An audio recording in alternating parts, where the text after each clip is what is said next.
Paket Asia.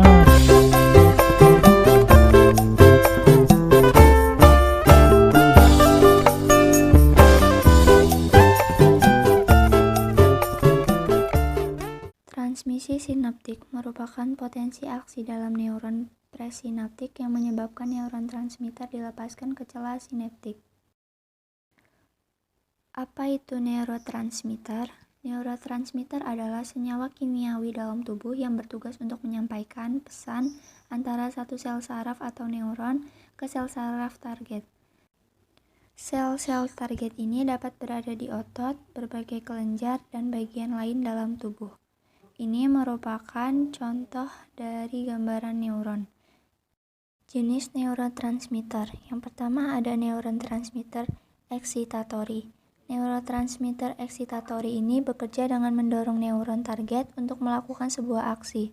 Contoh neurotransmitter eksitatori yang terkenal yaitu epinefrin dan norepinefrin.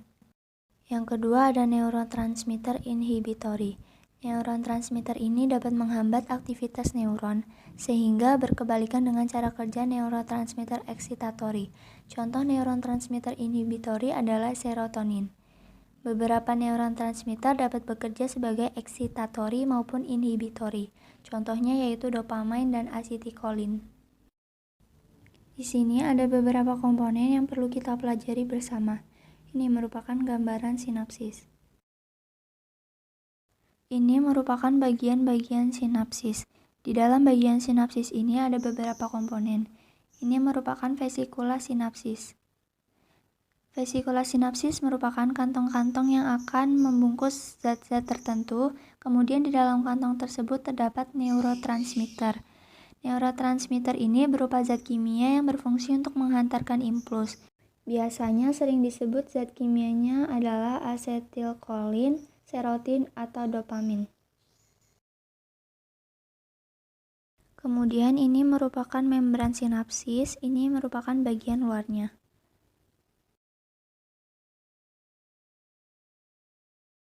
Kemudian di sini juga ada bagian yang kosong. Ini disebut sebagai celah sinapsis. Kemudian dari celah sinapsis nantinya akan bertemu dengan satu bagian yang dinamakan dendrit atau organ efektor yang terdapat protein reseptor atau protein integral yang dapat menerima zat-zat kimia berupa neurotransmitter tadi. Sekarang kita akan mempelajari bagaimana impuls itu akan melewati sinapsis. Jadi impuls akan ditangkap oleh neurotransmitter. Neurotransmitter ini berfungsi untuk menghantarkan. Kemudian neurotransmitter akan dibungkus oleh yang namanya vesikula sinapsis. Vesikula sinapsis ini akan bergerak menuju bagian ujung dari membran sinapsis. Ini merupakan vesikula sinapsis. Kemudian vesikula sinapsis ini akan bergerak menuju bagian paling ujung atau membran sinapsis. Vesikula sinapsis ini akan melebur bersama dengan membran sinapsis. Sehingga vesikula sinapsis ini sudah bisa melepas neurotransmitter yang tadinya menangkap impuls tersebut.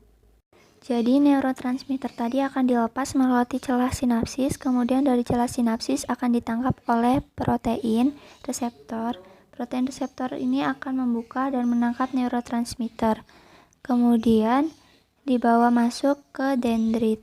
Sehingga impuls tersebut akan bergerak ke dendrit atau bagian neuron selanjutnya atau organ yang akan menerimanya.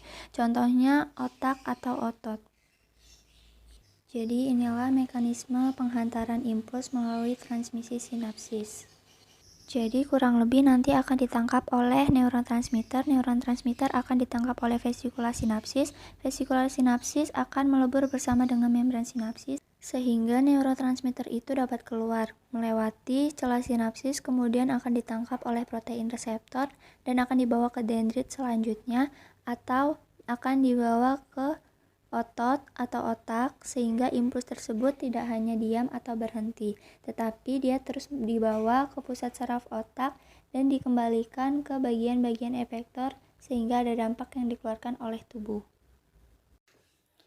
Sinapsis eksitatori. Sinapsis ini memodulisasi penekanan sinyal dari suatu neuron ke neuron lain. menimbulkan depolarisasi kecil di neuron pasca sinapsis. Perubahan potensial pasca sinapsis yang terjadi di sinapsis eksitatorik disebut potensial postsinapsis eksitatori. Proses sinaps eksitatorik. Respon terhadap kombinasi neurotransmitter, reseptor, lalu pembukaan saluran Na+ dan K+ di dalam membran subsinaps, kemudian terjadi peningkatan permeabilitas ion tersebut, menyebabkan perpindahan secara simultan sedikit ion K+ keluar dari neuron pasca sinaps dan sebagian besar ion Na+ masuk, menimbulkan depolarisasi kecil di neuron pasca sinaps. Perubahan potensial pasca sinaps yang terjadi di sinaps eksitatorik disebut potensial pasca sinaps eksitatorik atau excitatory postsynaptic potential atau EPSP.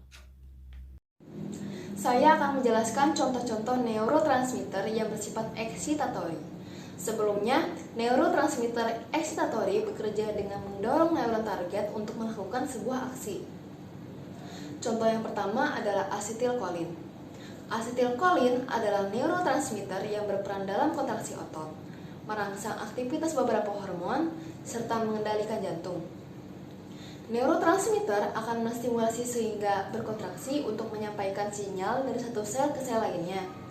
Asetilkolin pun memiliki sejumlah fungsi di sistem saraf pusat dan dianggap penting dalam proses menangkap perhatian, memori, dan berbagai proses lainnya. Asetilkolin sendiri dapat bersifat eksitatori dan inhibitori, tergantung reseptor mana yang diikat, yaitu reseptor ionotropik atau reseptor metabotropik. Asetilkolin ini merupakan neurotransmitter yang paling banyak ada di dalam tubuh, sekaligus yang pertama kali ditemukan. Lalu, contoh yang kedua adalah asam aspartat atau lebih dikenal dengan aspartat.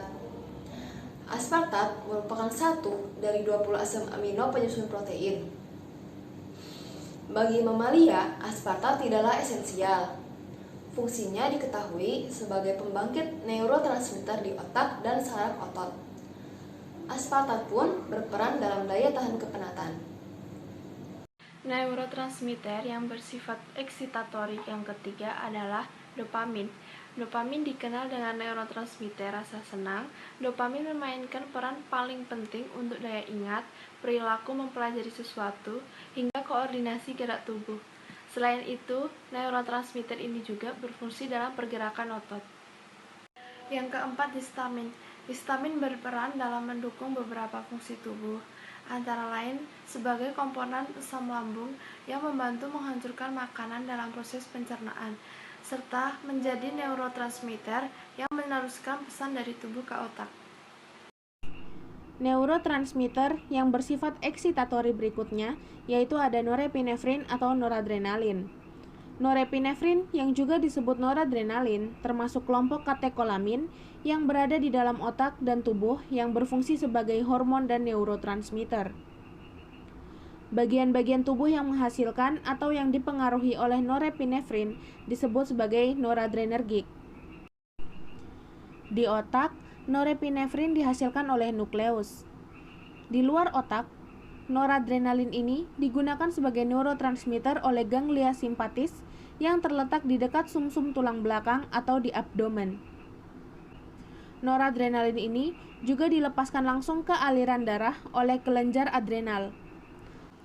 Noradrenalin di sini bertindak pada sel target dengan cara mengikat dan mengaktifkan reseptor noradrenergik yang terletak pada permukaan sel. Secara umum, fungsi dari norepinefrin adalah untuk memobilisasi otak dan tubuh untuk bertindak.